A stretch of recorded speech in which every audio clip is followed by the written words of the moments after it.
संभाजी रायगडवरून निघालाय शिर्क्यांच्या पारिपत्यासाठी. त्याच्यासोबत एवढे अमुक लोक आहेत किंवा तो कदाचित एकटाच आहे.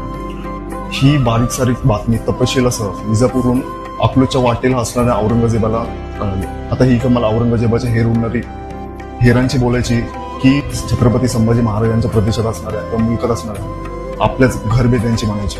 ते कसेही असो, पण राज्याची बारीक सारीक बातमी ही मिळवण्यात दक्षता बाळगणे हाच राज्याचा मुख्य आधारस्तंभ आहे. राज्याचा मुख्य आधार म्हणजे राज्याची वित्तम बातमी बरोबर माहीत असणे हे आचारसूत्र मानणाऱ्या औरंगजेबाचे श्रम या बातमीने सफल झाले आणि संभाजी महाराजांना जिवंत पकडण्याचा त्याच्या आशेला पालवी फुटली. आपला वजीर असद खान त्याला त्याने ताबडतोब लिहिले की तुम्ही ज्या मुकरब खानाला पन्हाळा घ्यावयास पाठवलं आहे त्याला तातडीने कळवा. त्याने ताबडतोब तेथील जहागीरदार संभाजीवर चालून आला.